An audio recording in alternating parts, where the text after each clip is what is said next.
The views and opinions expressed on any program are those of the producers and/or the persons appearing on the program, and do not necessarily reflect the views and opinions of FRC Media, Bristol Community College, or the City of Fall River.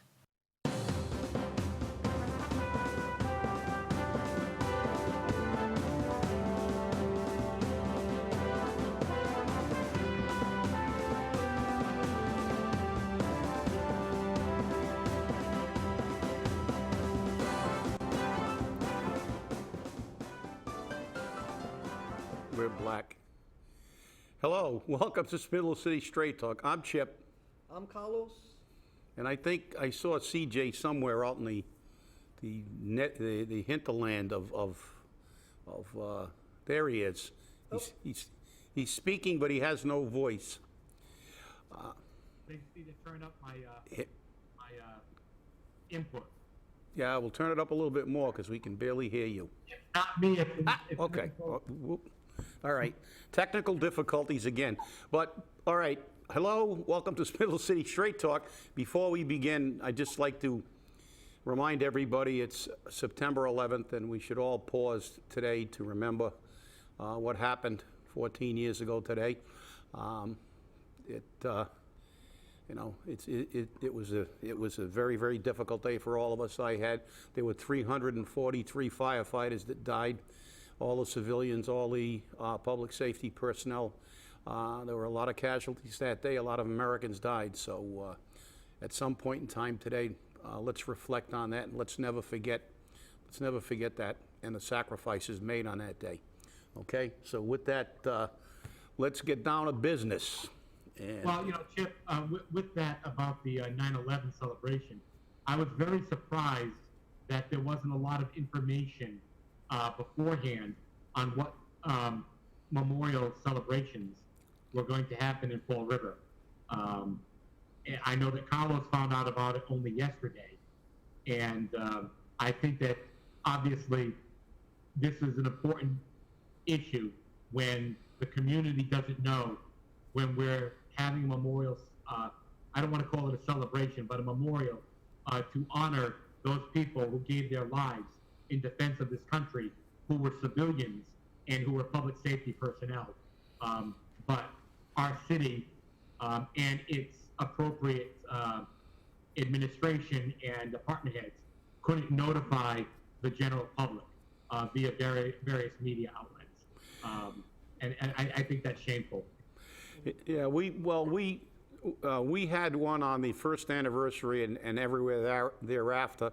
I actually was in New York on the 10th of September, scheduled to be there till the 12th, and we came back early.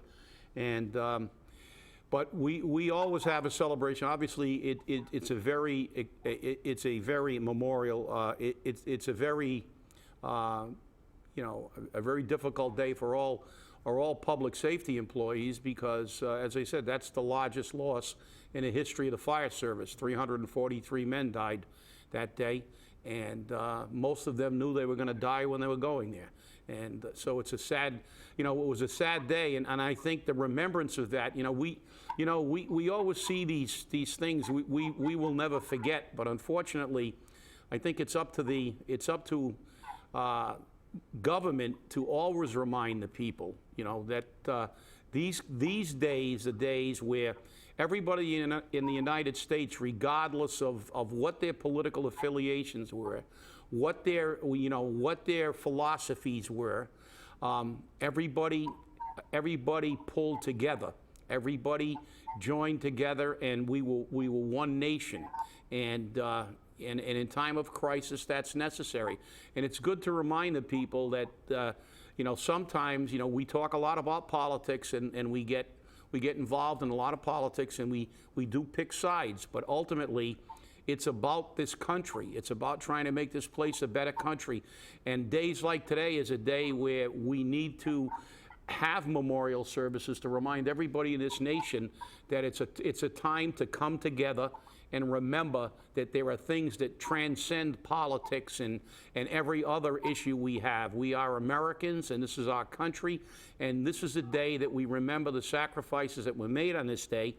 and the tragedy that occurred on this day, just as we commemorate the 4th of July and the birth of our nation. This to me is one of the most important days that we have in this nation, because it was a major attack on American soil, and that is that is something that we should never forget. And we should also never forget, as I said, not only the tragedy, but the triumph, the fact that this nation banded together, everybody from every political affiliation and every race, color, and creed, all came together, and they were Americans first.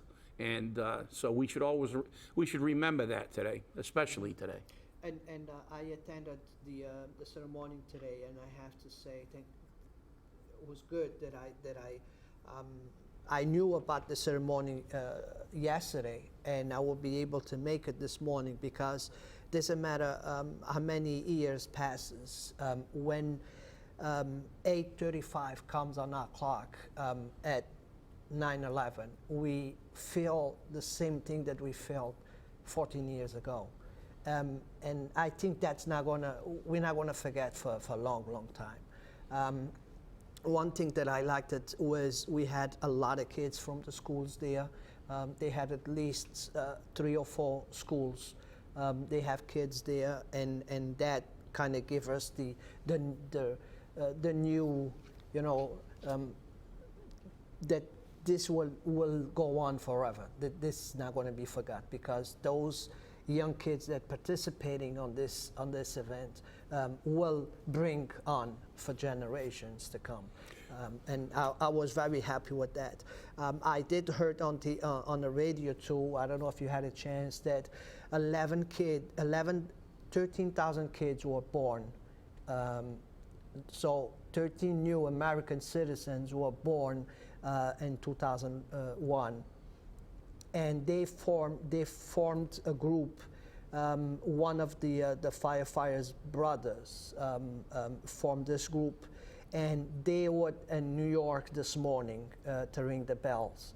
So, yeah, well, it is a day that we have to remember, and it's a day that really, it's something that reminds us of the overall.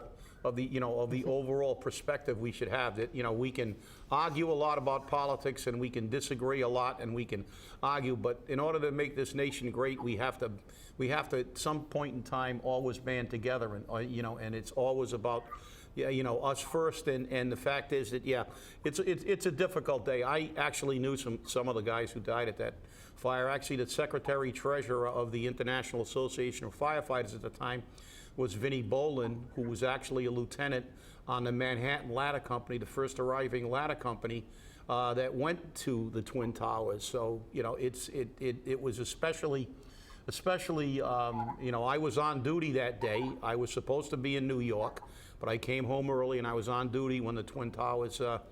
I watched it on television, and it's something that we'll never forget. We have images of Pearl Harbor, and now we have images of this. 2 of the most heinous attacks ever on the United States. But that's what we've got to do. Today is a day we all remember. But we all remember we're Americans, and we're trying to make a better government, and now we can get into some government stuff, right? Yep. So, and we are a stronger America today than we were 15 years ago, because believe it or not, what they thought they were going to destroy unite us even more. Yeah, and I think this year's a banner year, because with the Donald. and with the Donald and Hillary beginning to slip in the polls, even though I'm not sure if that's going to be we're on national, but I think it's effective, because we're a microcosm. I think that Hillary, I was watching the national news last night, and believe they said that Hillary has 80 people working in Ohio right now, and that's more than all the other candidates have working in their entire staff. So she's got the money, she's got the backing. We'll see what happens. It's a very long campaign season. And just as with Donald, everybody's saying, Donald's a flash in the pan. But you know something? the great thing about Donald and what's going on now is it's sparking debate. It's making people think. It's making people, formulate opinions and not just listen to the pablum. And that's what's really good about it. And it's the same thing here in Fall River. We can't forget they're going to try to have all kinds of these dedications, and all the politicians are going to show up that haven't showed up in a year, that were late for every meeting and left early or didn't show up at all, and they're all going to be there and they're all going to put their face in front of a camera. And we've got to remember that we've got to look at what's happened this year, not the hot dogs and the clam boils and the dedications that they're all at now and the parades they're marching in front of. It's about performance. What have you done, for the people in this year? And I think that when everybody opened their trash fee bill, they got reminded, which was a good thing. I think the timing of that was very good. I think that I've heard a lot of complaints over the last few days about the trash fee, and also about the fact that you only have less than a week to get an abatement. And is that really intentional? Did they do that intentionally so people would not get an abatement for their apartments? Because they didn't send you the abatement form. You have to read the back of the letter, and it tells you you've got until the 15th or something like that to get an abatement. And I privatize because, as I said before, I won't give the city one more penny than I have to, because they've proven they can't handle my money. But the fact is that there are going to be a lot of people that miss this abatement. And there's going to be a lot of controversy over this because people didn't get this bill until Tuesday because of the holiday, some on Wednesday, maybe some even on Thursday, maybe yesterday. And they've only got 4 days to get an abatement, go down and get the paperwork, fill out the paperwork, do what they've got to do. And I don't know if that was by design or just incompetency, but the people are not happy. I don't know. What are you guys? Have you guys heard from anybody about this fee? Well, interestingly enough, I received a few phone calls over the week since Tuesday, especially from one woman who had privatized her trash. She went down to City Hall with her bill from her trash company and had opted out, obviously, and they sent her a bill. So she called up and said, look, I opted out. I filled out the form, and they said, and I'm going to quote her now, and I have it in an email still, because she sent me it by email after I spoke to her on the phone. She said, the woman who answered the phone was rude.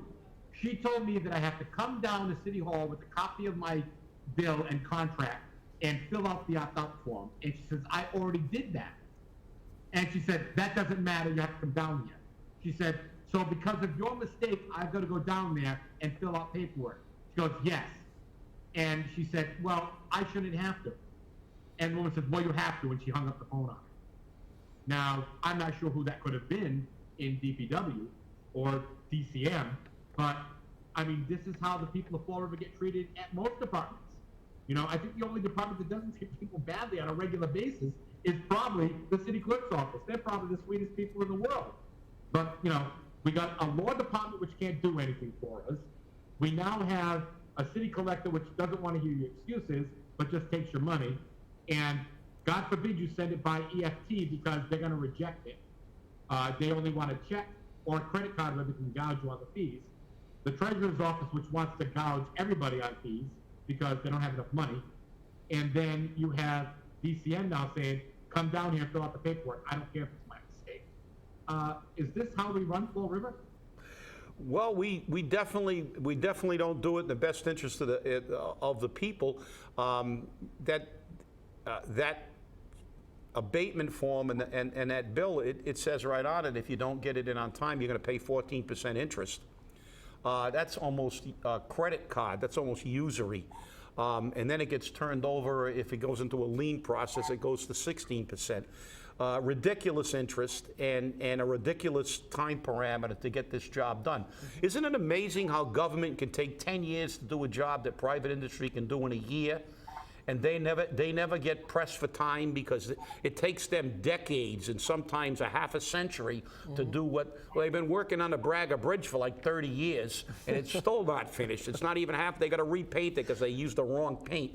And it's just a travesty. But the citizens, the taxpayers, they make mistakes, you have to go down and inconvenience yourself.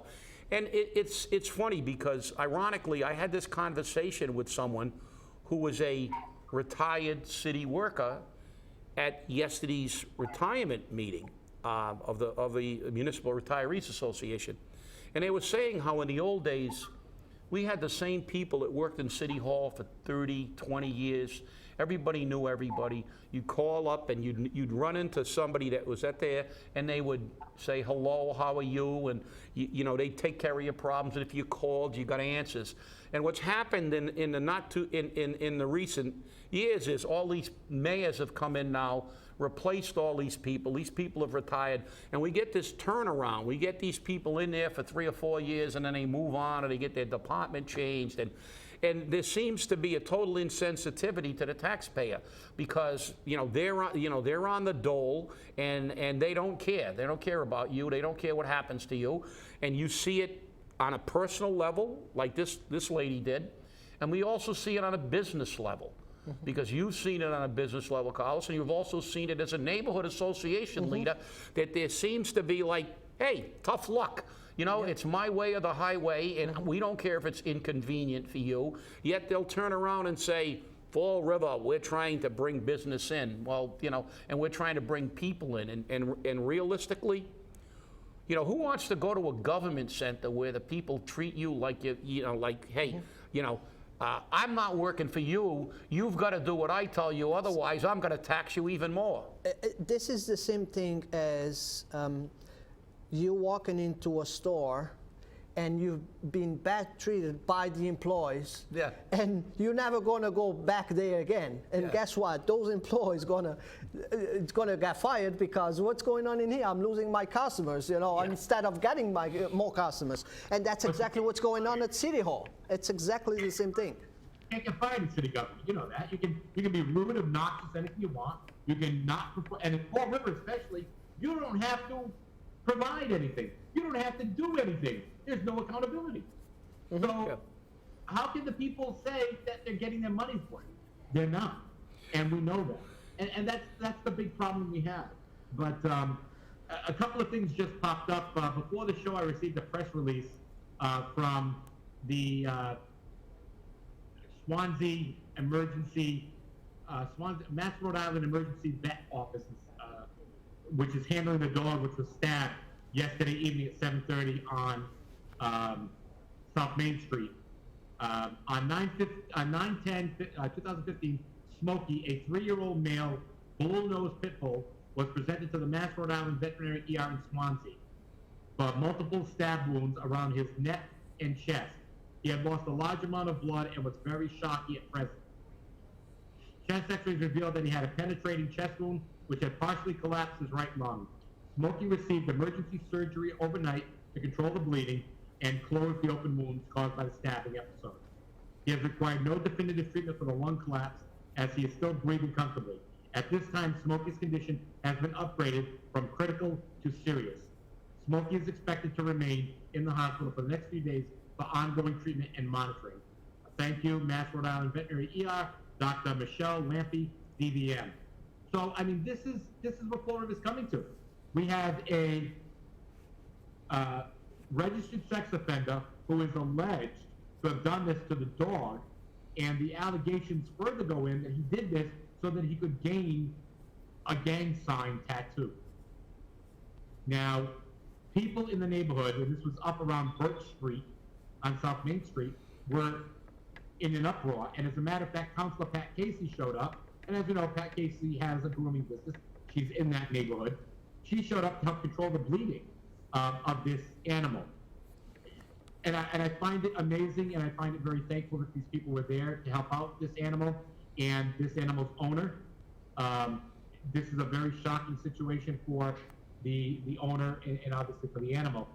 But isn't it amazing that as a community, we can come together and reach out for the injury of an animal. But as a community, we can't come together to become so politically cohesive to affect change in our community.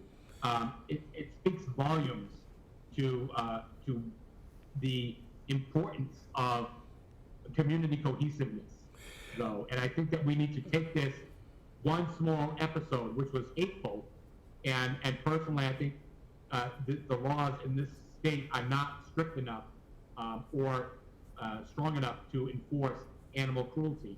But I think that we need to get together and take on the compassion and the love that we've expressed towards this woman and her animal, and come together and express that for the betterment of the city of Fall River.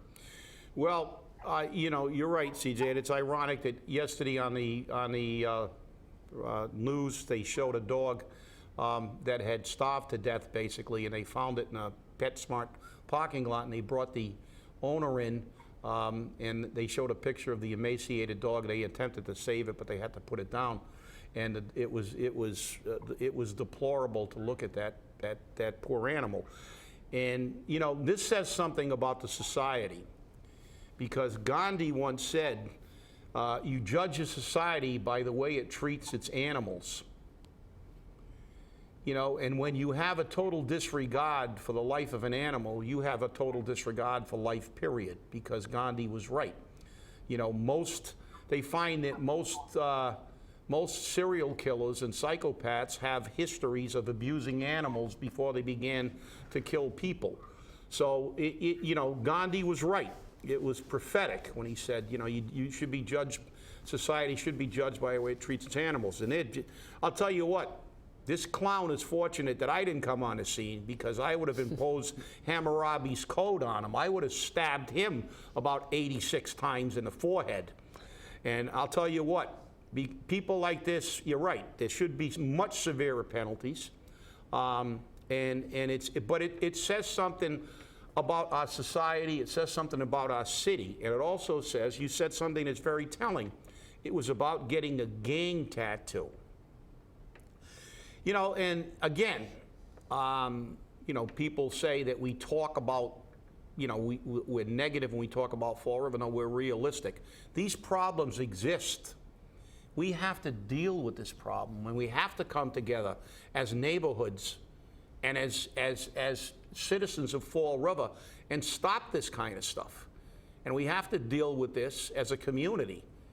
And we have to have some kind of program where we can deal with the police and let them know, and we can't just bury our head in the sand and hope it doesn't happen to us.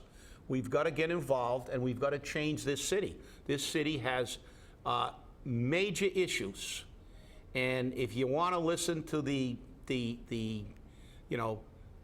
Pabla meeting, Kool-Aid drinking, people that just cop out because they want to be politically correct and say, Fall River is always wonderful. No, we live in Fall River. We like Fall River. We're still here.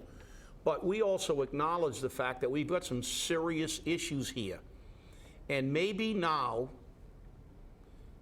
on the anniversary of 9/11, and we saw what happened to this dog, and we see this, maybe it's time for us to come together as a community and begin to put people in our government that are going to help affect the change. Those people saved the dog. They affected something. But we can't affect our city overall until we have people in government who are going to work to eliminate our problems, not tell us how great things are going to be. We've got to stop the bleeding now. We can't have people getting baseball batted on 5th and Wade Street. We can't have people getting shot and just not doing anything about it and pretending it doesn't exist, and then calling the people who want to highlight this that we're spreading lies. I'm not spreading lies. Read the police reports. It's appalling what's happening in this city, and we've got to do something about it. And on September 22nd, that can be the beginning of the change. So I'm not, I'm really, this is, between the significance of the day and things like this when they happen, it really disturbs me. And because I remember once when this city was a pretty good place to live in. You could leave your doors open, and you could, you knew your neighbors, and it was okay. And now, they're trying to say it's still that Fall River, and it's not. And we know the reasons, and it's up to us to change it. And the animals, and it's part of our lives. I mean, more and more we see it, how they become more than people. For some people, company. They save lives. They are good campaigns for people that don't have family. So, and it's terrible. I had 2 dogs that we had to put to sleep because they were 18 years old. They left 3 years with no eyesight. They were blind. But as long as they knew the pads to go to food, they're healthy, the only thing they had gone was the eyes, we treat them like our own family members. We treat them good, but became to a point when they started suffering more than living, that's when we feel sorry, we cry, but we have to help them. But was 18 years, and they will still remember today as they were still alive in the house. Well, I know CJ's a dog lover. He's going, I've had dogs my whole life. The fact is, animals are part of our community and are part of our lives, and sometimes they have a more positive effect on people than people. And that's been proven in a hospital setting. And the reality is, as I said, reaffirm what Gandhi said. You judge a society by the way it treats its animals. People who have a disregard for animals have a disregard for people. And you know something? We can't allow people like that to be in our society. We have to incarcerate them, or if I had my way, I'd execute them all. But obviously, I'm a little ultra right wing when it comes to that kind of stuff. But but the fact is, that's the way I feel about it. And it's a reflection of how bad it's getting in Fall River. And we're not overemphasizing because it was a dog, and and it's important. It was a dog. As I said, they're extremely important in the way we treat them. But the sad part about it, that idiot would have probably done that to a person if the gang idiots told him that you had to do that to a person to get that gang tat. And the thing is that this kind of thing can't exist in our society. We've got to stop it. Don't forget our debate on the 16th, and don't forget to vote the 22nd. What? 5 days, Chip. 5 days. 5 days. And the questions have already been vetted. We closed the question process last night. I know a few more will still be coming in, and we'll consider them. But it's very interesting to see what some of these questions are. And in all fairness, they all did come from the public.